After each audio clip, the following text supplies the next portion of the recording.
महाभारत युद्ध के पश्चात कालांतर में 5 पांडवों में से एक पांडव अर्जुन के पौत्र का जन्म हुआ, जिसका नाम था राजा परीक्षित।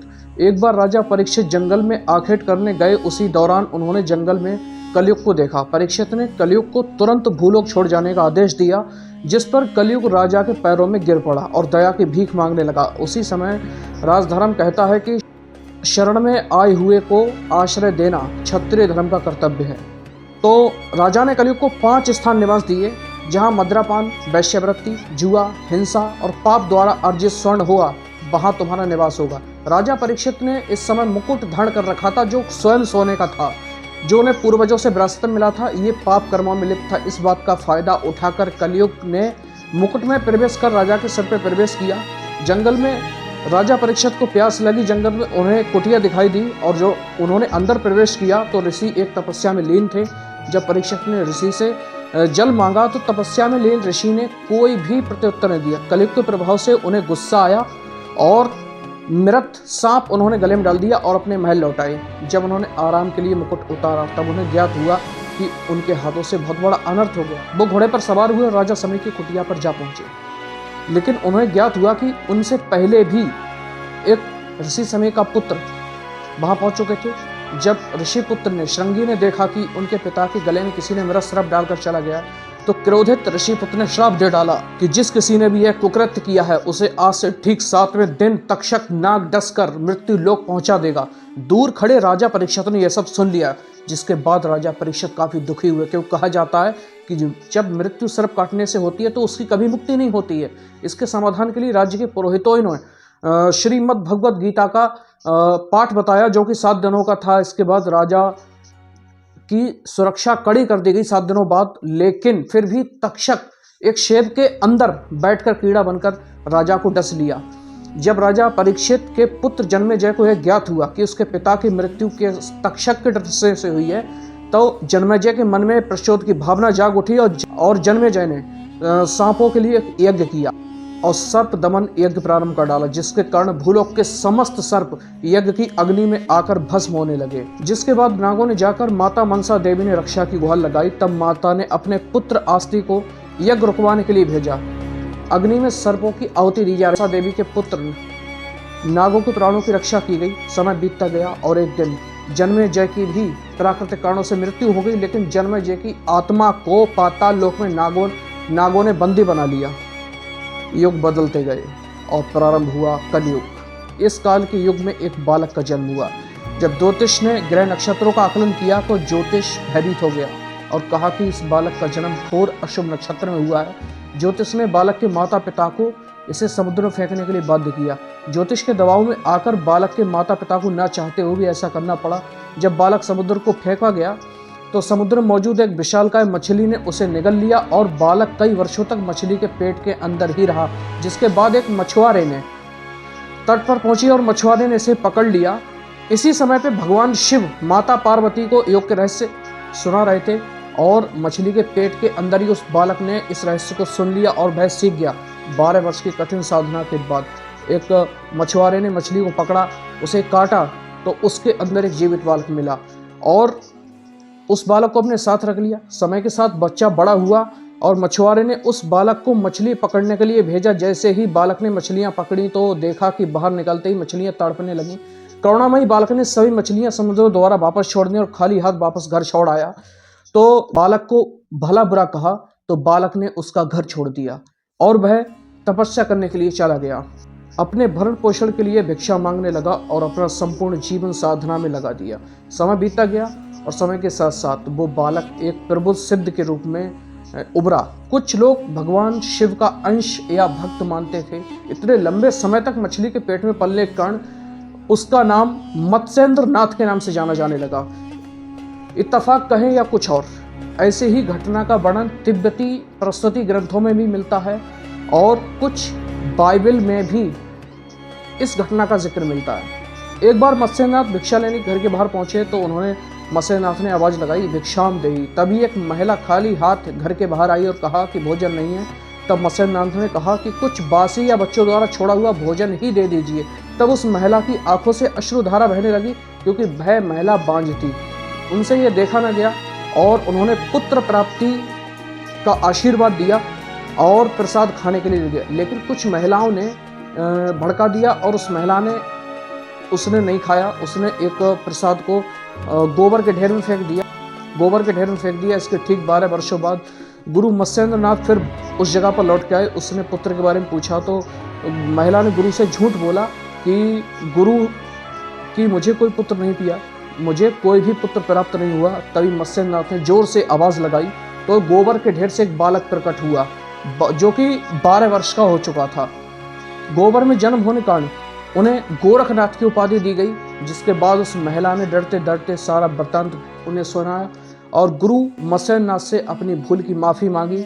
गुरु ने क्षमा तो कर दिया लेकिन पुत्र को देने से इनकार कर दिया, महिला के बहुत आग्रह करने पर भी, और वो उस पुत्र को अपने साथ ले गए।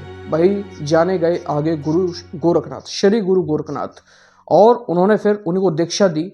एक दिन गुरु गोरखनाथ राजस्थान में दत्तखेड़ा गांव यानी ददरेवा में आ पहुँचे और वहाँ धूनी लगाई, तपस्या करने लगे। इसी स्थान पर चौहान राजवंश के राजा घेवर जी का महल था। उनकी 2 रानियों का नाम बाछल और काछल था।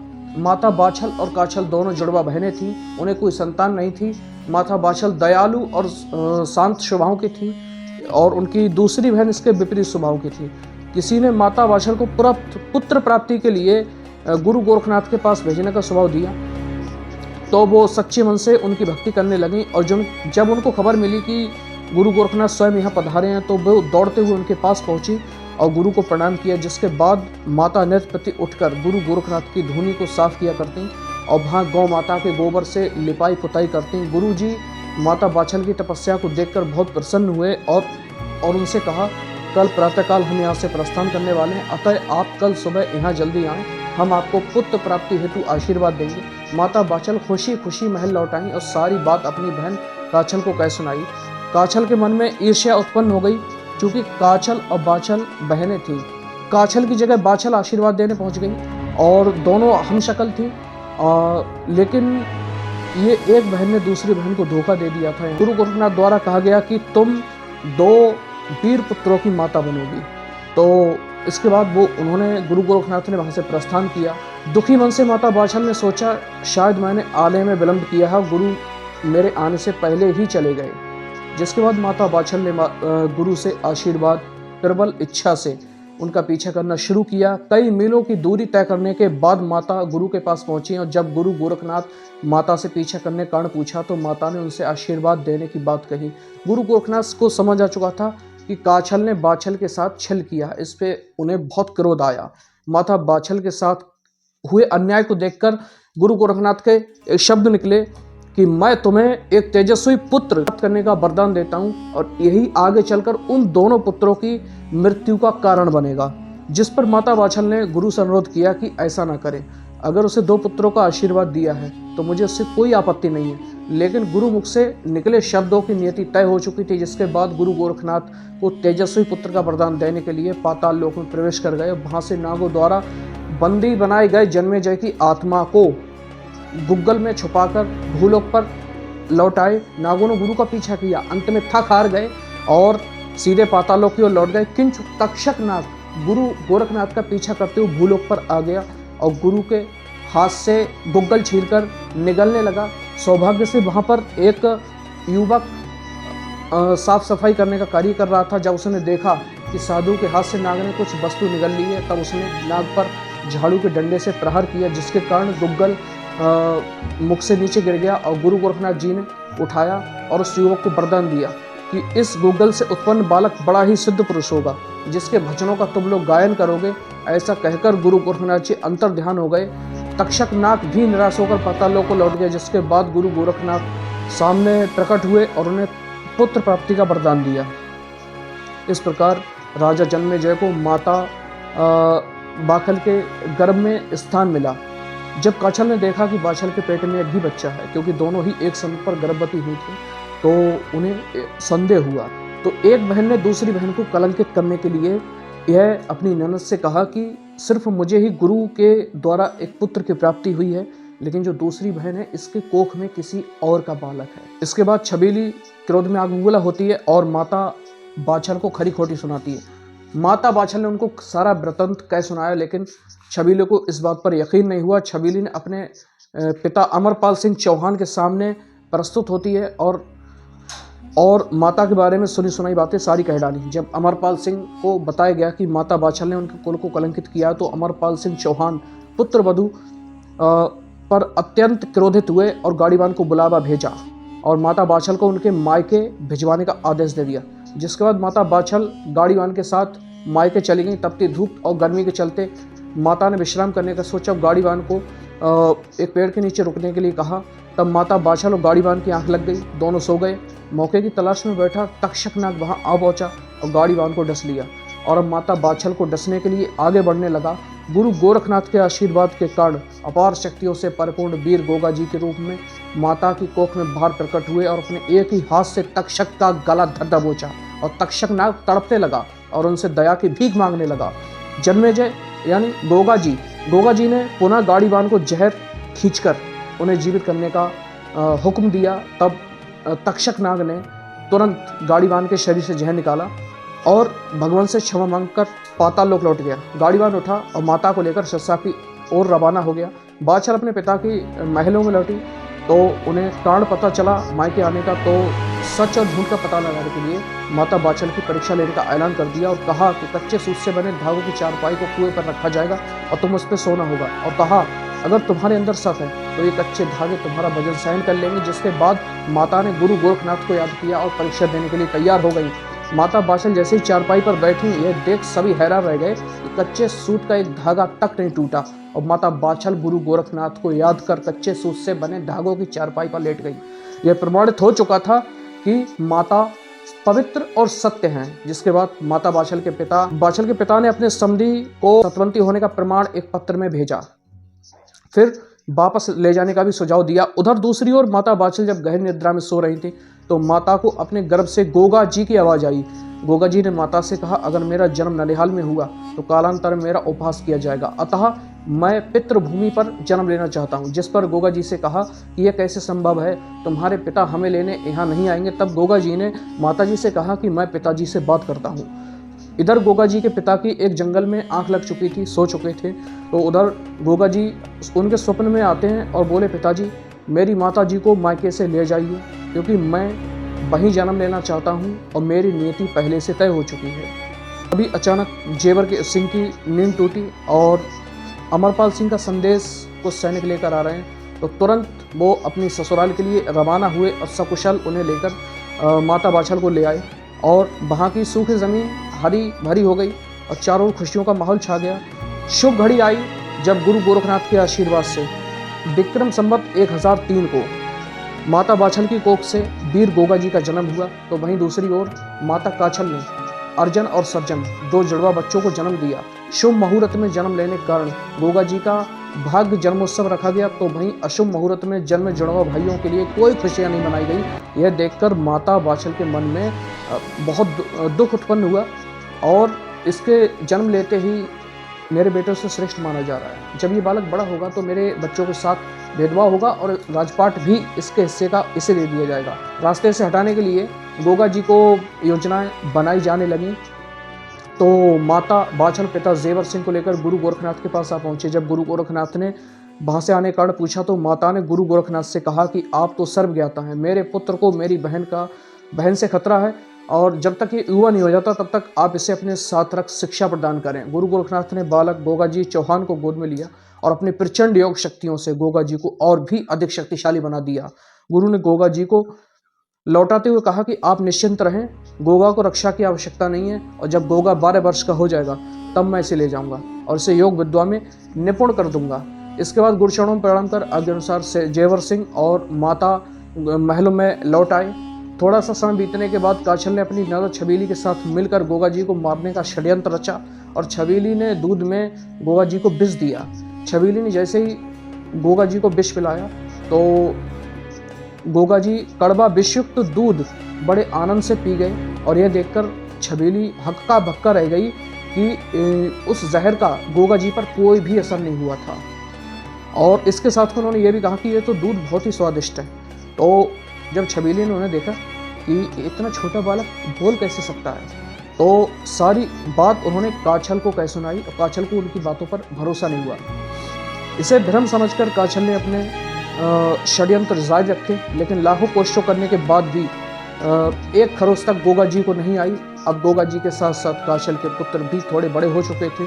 जहां एक तरफ गुरु गोरखनाथ की भविष्यवाणी से निश्चिंत अर्जन सर्जन तुम्हारे भाई हैं, वहीं दूसरे और काछल और कहा कि तुम दो हो और वो अकेला, अगर वो जीवित रहा तो तुम्हें राजगद्दी देना तो दूर, उसके आसपास भटकने तक नहीं देगा, अतः तुम्हें उसे बल से नहीं छल से मारना होगा।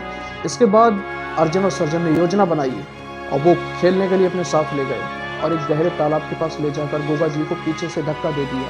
गोगा जी तालाब की झाड़ियों में पहुंचे और इसी तालाब के तल पर नागराज तक्षक तपस्या में लीन बैठा था। यह देख गोगा जी के मन में प्रश्न उत्पन्न हुआ और उन्होंने तक्षक की तपस्या भंग करते हुए इससे पूछ ही लिया कि आप यह क्या कर रहे हैं। तपस्या में आए विघ्न के कारण तक्षक को गुस्सा तो आया और तक्षक नाग क्षति पहुंचाने की मनसा से आगे बढ़ने लगा। तभी गुरु गोरखनाथ वहां प्रकट हुए और तक्षक को रोका। तक्षक ने गुरु गोरखनाथ से पूछा कि कौन है मायावी बालक जिसने मेरी तपस्या को भंग किया और आप इसकी रक्षा करने आए हैं। तब गुरु गोरखनाथ ने कहा कि तुमने इसे पहचाना नहीं। गुरु गोरखनाथ जी ने यह कहा कि मैं तुम्हारे प्राणों की रक्षा करने आया हूँ। यह वही बालक है जन्मेजय, जो अब गोगा जी के रूप में उत्पन्न हुआ है। तक्षक को गोगा जी की असीमित शक्तियों का आभास तो था, न चाहते हुए भी क्षमा मांगी। गोगा जी खेद प्रकट कर घर लौट आए। गुरु गोरखनाथ के आशीर्वाद से उत्पन्न होने के कारण अजर संजर भी बलशाली थे, लेकिन गोगा जी पर गुरु की विशेष कृपा होने के कारण काफी चली मुठभेड़ के बाद गोगा जी ने दोनों भाइयों को बुरी तरह से पीट कर जख्मी कर दिया, लेकिन अभी वो समय आना बाकी था। इसी दौरान जेवर सिंह वहां आ पहुंचे और गोगा जी को रोकते हुए अर्जुन और सर्जन को महल लौट जाने का आदेश दिया।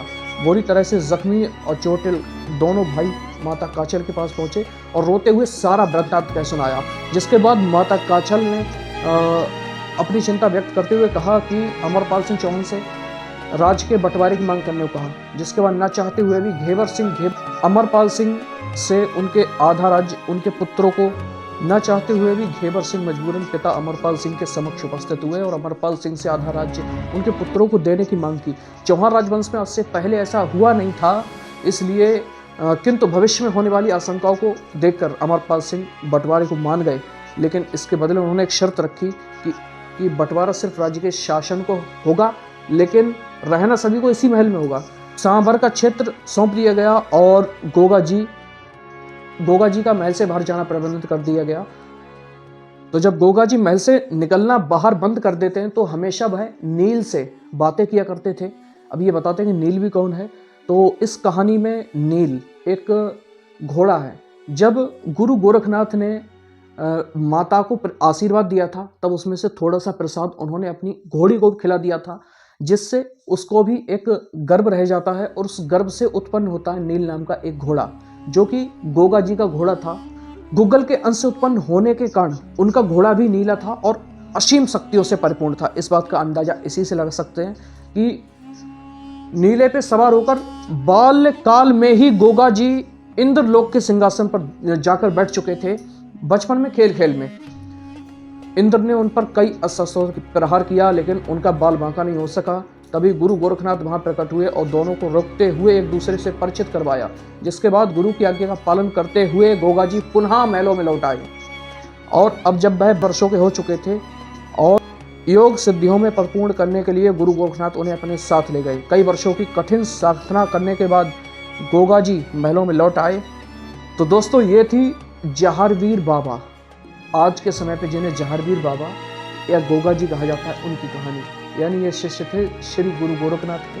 तो आप इसी से अनुमान लगा सकते हैं कि आखिर गुरु गोरखनाथ जो एक सिद्ध संत थे और गुरु गोरखनाथ कबीरदास जी के और संत श्री रैदास जी के समकालीन थे और उनके शिष्य हुए थे श्री गोगा जी महाराज। तो आज जिन्हें हम लोग गोगा जहारवीर के नाम से या जहारवीर बाबा के नाम से जानते हैं, ये वही थे।